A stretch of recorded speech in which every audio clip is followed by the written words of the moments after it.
first from the modern era out of the Saphira Castle. She helped cause the death of the ancient sun god at his request, led to the fall of the Antigonus family, and she is Klein Moretti's blesser and protector. Praise the mother of concealment. Praise the empress of misfortune and horror. Praise the lady of repose and silence. The Evernight goddess, the goddess of misfortune.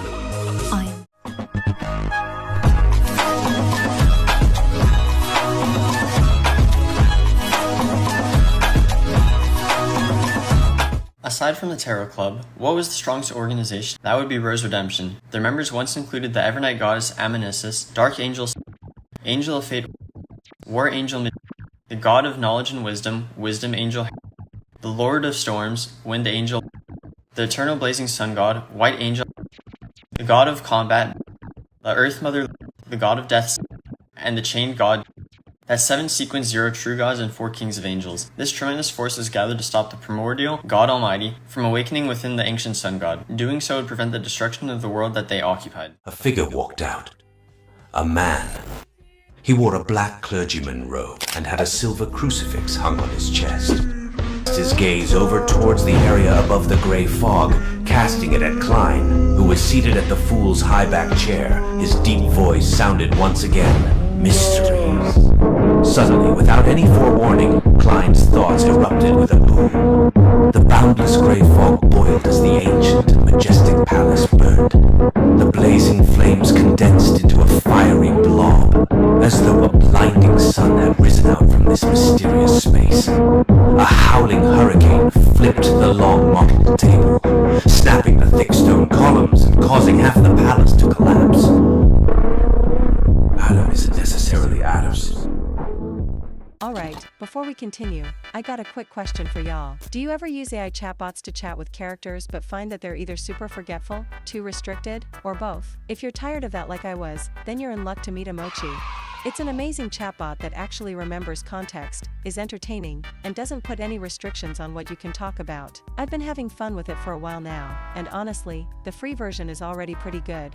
But if you want to level up, then you're in luck cause there's a giveaway. We'll randomly be picking 3 people from the comments to win a 1-month free membership to Emochi. So drop a comment below to enter and maybe you'll get lucky. So if you are interested in Emochi, then please visit it from the link in the description, or scan the QR code on screen if you're on desktop. Now, back to the video. Adam is the eldest son of the ancient sun god and one of the 8 kings of angels. He is known as the Angel of Imagination. The ancient sun god had Adam and Amen in order to get rid of his excessive beyonder characteristics. Both of them were born with the uniqueness of their pathway. Hermes had doubts about Adam's true identity. Hence, he disguised as Mr. Wrath and joined the psychology alchemists with the true agenda of using them to find the ancient mind dragon Arihal, from whom he learned that Adam may not be Adam. It was later revealed that Adam's true identity is the ancient sun god. Adam arrived in the forsaken land of the gods to confront the true creator so they could merge, and he could be whole again. Adam used Orotids to trigger the Chaos Sea. Then he used the second blasphemy slate to form a connection with the triggered area of the Chaos Sea. He then stepped forward into the Shadow Curtain to confront the true creator. During Klein's apotheosis ritual, it was revealed that Adam started to fuse with the true creator with Adam as the dominant persona.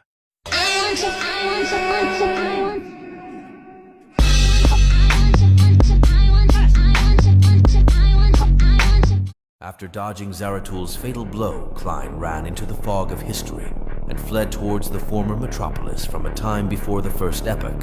To him, this was a safe room that could be trusted. This was because only a scholar of yore, who was a human from before history, could enter. Without any hesitation, Klein habitually surveyed the area and began praying to the Evernight goddess in the stacked city. A faint sound rang out as an ancient wooden stake with traces of blood penetrated Klein's heart from behind. A figure phased into existence behind him. He was a cold-looking man, wearing a half-top hat and a black trench coat, Gehrman Sparrow. Klein's pupils dilated as the crazy adventurer said in a deep voice, "Adam has given me humanity." Upon seeing this, Klein turned his head to look at Adam and asked in puzzlement, "Why are you showing me these? Wouldn't it be safer to hypnotize me and put me to sleep until Aemon becomes a god?" Adam's eyes were clear as he said, with a warm expression, "To be frank, if the other party wasn't Aemon, then I'd be more willing to help you become the dominator of the spirit world. We have too many things in common. In a sense, we are old friends who have met before." With that said, he smiled and said, "We meet again, mysteries."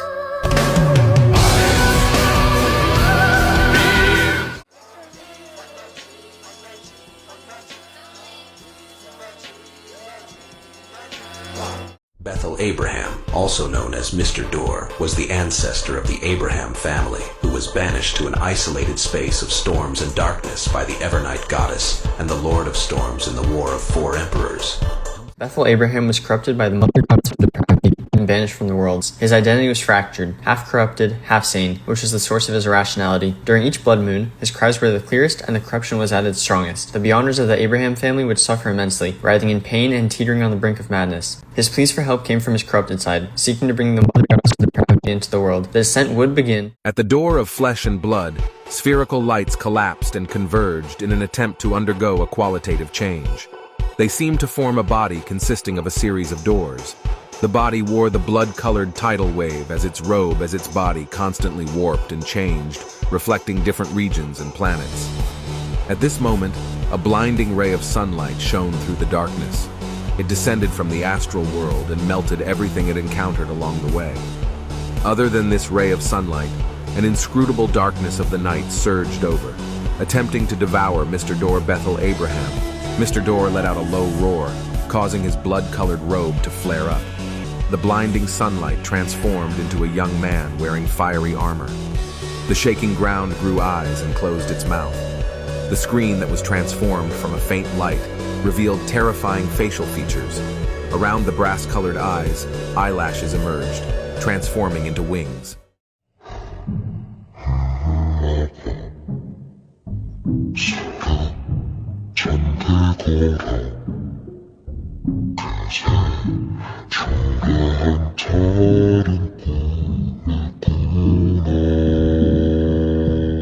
Won't this accumulate madness? Others will, Amon said with a smile, but not me.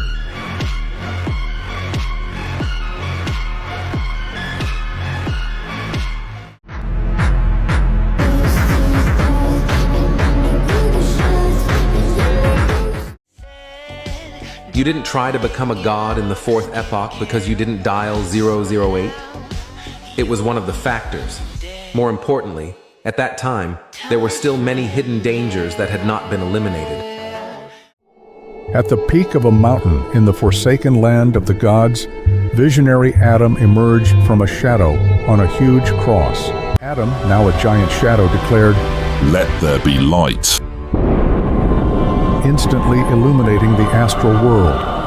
He used the Chaos Sea and True Creator as a pillar, envisioning three uniquenesses, and seemed to exceed the limitations of above the sequences, and became half a great old one, suppressing the eternal blazing sun, the Lord of Storms, and the God of knowledge and wisdom, trapping them in their divine kingdoms.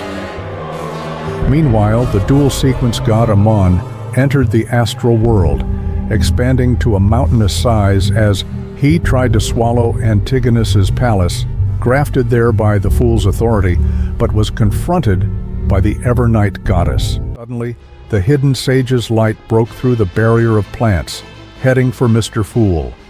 As Mr. Fool put on the translucent mask of the fool's uniqueness, Aemon's avatars attacked. In a final plan, Mr. Fool went from just accommodating the fool's uniqueness to advancing to the true fool.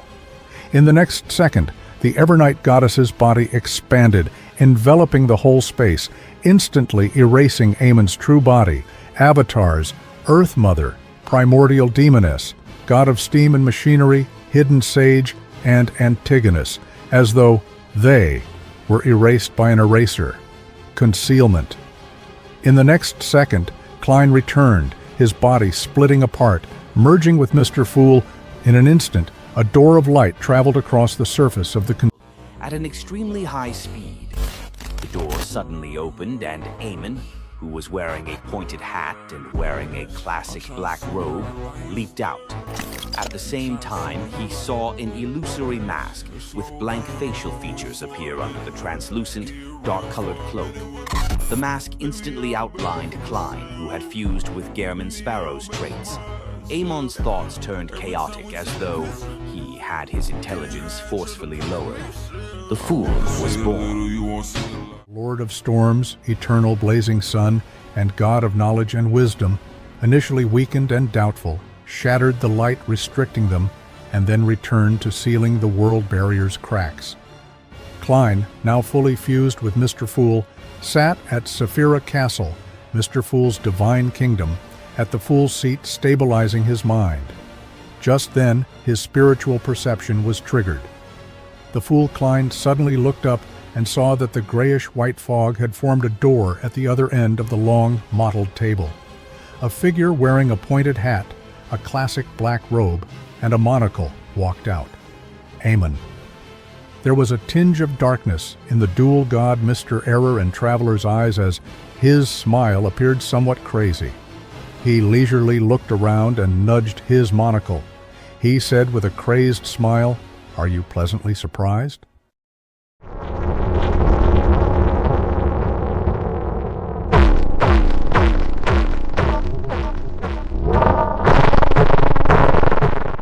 Does this mean that you value your life more than I imagined?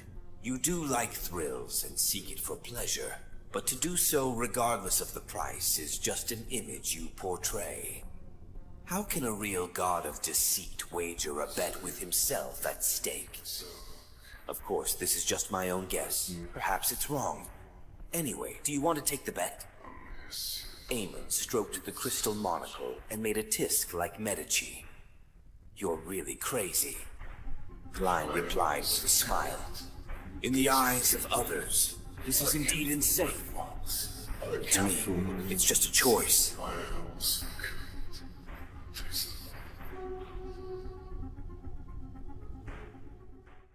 You will fight knowing that you cannot win? I don't understand. Are you fighting me for all of humanity?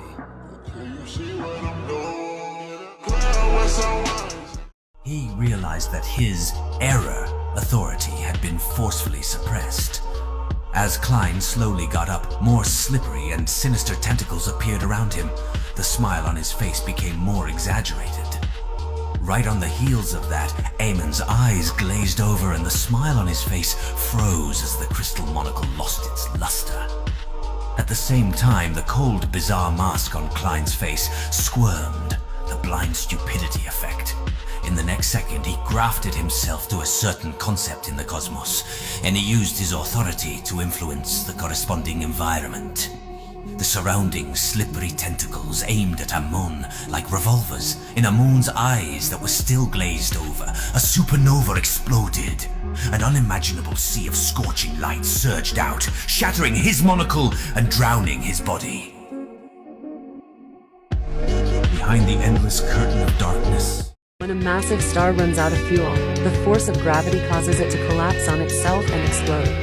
The star's remains are fired across the galaxy at a speed of 40,000 kilometers per second.